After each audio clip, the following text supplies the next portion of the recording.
Kennedy a compare ko Japan na nsemi after so much NPP for eto ma bani bi no kame I say enshada ente ne nkabio nanso no enne yesi kusie MP ewia nanso kusie EP ewia enne ensem a bobo efiri abonten eba no ana wo hyepa baba na ni nada ekire se yewra Kennedy a compare ko Japan me no e ka say wo US obi aman so abonten so eho na sisi na wo sha wodi ne dwuma bi na enya wonwa entia ba betodwa ene se on the 4th of December yewa Kennedy a compare ko Japan ebeba abonten abekasa ewo abefontentan fidie kese no eso eho ena ede asem ebeba no na entia ebobo ede eba no se Kennedy a compare ko Japan ede enhyehyɛ bi ede to form ede ma NPP osono kokuku amayuku no ekire se omo ntimi emiti sa enhyehyɛ na se bibia ebetimi esia ne sa na efiti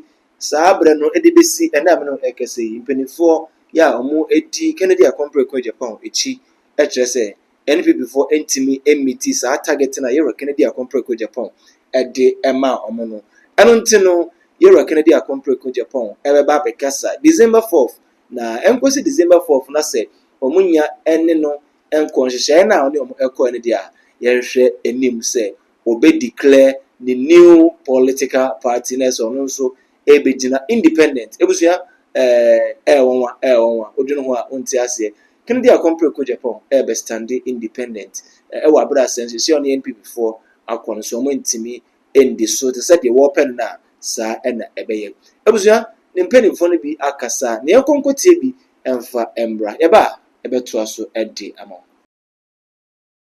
Ibas majo JB Mejo so JB konkonsan oho. JB. Yes. Konkonsan oho. I see. Unse yetna fia kan. Yes. Say Alan Kwadwo Chematen. Or resigning from the MPP. Oh yeah. Less than 24 hours. Let them. In the bag. Let them. Yetna fia say so e kan. Say Alan Kwadwo Chematen. E kwa form independent. In fact, or co independent say on the new movement. Movement. 24 hours pepepe and a buy and check a day that very particular morning now no be announced also announce na in India yes and opada na me di be tudwa yes oh let them JB pepepe me no ka say e kwan a Alan Kwadwo Chematen e fa so announce say obeko independent candidate no obeko as solo okay into the 2024 general elections no yes. Similar way ena ekoso but the tricky ekoso the camp of Kennedy or Japan. Kennedy a compare ko Japan unim on the 4th of November no 4th of December that is MPP ebeto offer constituency in the second yes good third Sunday yes fourth Monday Kennedy Japan bekasa but wallahi yentimi ntena fidie so because your credibility no your fan agro yes yenim senative your can semwa omo agd because of your track record sure and all the big stories are coming from here and also chairman sabunsu leader ebeka 20% you na pasro and a raf bekasa ye and enim bekasa ya a special prosecutor efreno yes it's your credibility no yempese yebema bibia aba ho nemu de betimi aka che tiefo nyina ne se na mbese metwe ma dwen si bibi so bebi o ka se Ken Agyapong ka se mi se olusu a yes obeko US akodwodwo ne ho kakra ampani ampa so obeko US no o sete conditions e de ma MPP yes in fact emra His Excellency the Vice President Dr. Alhaji Mahmoud Baumia ekoni fie kosra no o certain conditions bi ma omo all right yes Ken Agyapong ka say se niema bi anko se ne openo a obefa ne ho adwen 4th November sorry December 4th November na NPP call presidential primary woman no sir 4 December Monday Kennedy akompre ko ebekasa na before then no Kofi mientie Gabriel Amankwa ono ene convener edema volunteers for Ken. I see so eno no beba ba do kaya Kennedy akompre ko Japan Obeka say before say Obeka say Obeko US no. No one can set condition be the president. Yes. So person and call for 100 eba 200. Okay, 200. Yeah, it's negotiate ya the 100. Okay. Emantia say ya adwuma I didn't say when I'm a can almost go for you pana. Almost me can go for you. I'm a president. But what the was beba. But me say we share about you a kwanya and family for fast so na voter register. But in go for me mu di shisemu our bra. Na some conference pata say you do give voter register mu. Aso mu do di shisemu say the beya. Omo beto aba ama owa ba onia enti no. Ba ne ba we nyina ya ne ma boss a e kire say MPP abato a ye kwato ye no. Emu anya fine. Abato a ye kwato ye e wo MPP ni. Se ne ma nyina kwato te. Ana bibia ko pepepa. Nka ye wura pe na bi. Mfum so bia na se bibia nkire say e ga ne wono na se bi.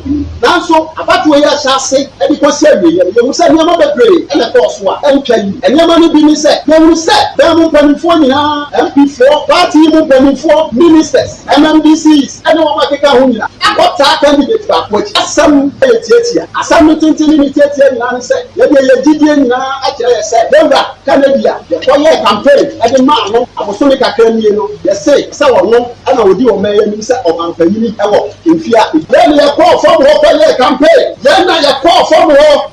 Asante memu any Ghana memu hanyina baby biara ye right baby a kura bia she bia ye right say for your campaign na ye call ye so ye tie ye Ghana for e kan all right Jamie I hear you went ne Jamie woni bibi enkachi ma MPP wo say da bia metrafie say metrafie haka enkachi ma MPP say MPP quickly animanimu ya so they say engage Kennedy Ohene Japan ansana ofri US abedu Ghana also per 100 and call for 100 JB monya substitution that the call for 100 them rabba mu now you would the 100 better because of why you do for 6 years JB me kura de makase there are certain constituencies bi wa omun CD enfama no ebi abe 3 constituencies bi Bantima Kroya na kode kwakwaya iba kuya president so be jina ya campaign one of the constituencies omun CD farmer Ken but president abe campaign their master so watch the sitting MP do you know what okay dialogue subdues anger and obabaye sometimes in the world of politics you negotiate politics you negotiate so they say you say something is binding Kennedy or Ohene Japan because and I want to believe say the credibility at stake ojina simpie so e ka kire Ghana fo nyina say including his own political party members MPP say abano aye fair oh yeah abano aye fair eti ordinary support ebema Dr. Mahmoud me I will be very surprised that Ken ebaba say abano aye fair but even on the day of the declaration why don't they cover the free defeat in the court grounds? In fact, the member of parliament for Infantipim constituency, deputy majority leader, if I am right. Yes. Under the leading the protocol officer. But the actual conform cover a BNI for. Omko lidi no. Na traffic ko kwem. It no so yi nipa free comes and no obeche. Maybe so almost be na better your mama akoko. But on a more serious note, MPP for regional executive omu tiemi a and nipa mi hu omo patase no. Yeah. Makacho say nipa ba akokora free. It is not for anything and a lawyer wa ha. And now Article 63 of the 1992 Constitution.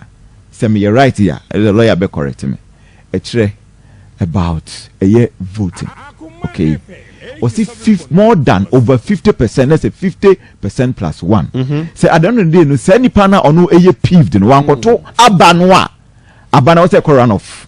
Yeah. It was abano a runoff. So they say every single member of the party no who will call based in area. I think I will call play. Yeah, floating voters no. Yes. Obi because no obi atwi bi. And no message na aye den. Yeah. What they copre. It's me there honestly JB and catch ma MPP. Okay, maybe so that is Ken Agyapong ne money ne on. Aye. Omia 22. The two of the choir we are disciples. Or disciples, 12 disciples in the choir. Omia 22. We are family meeting. I'm going to find no more beka. Anyway, Jerry. Yes. After you be quiet. Concern the aka nyame adom achina. You be beto aso. Okay, because I can person make say. Odotobri wo ho.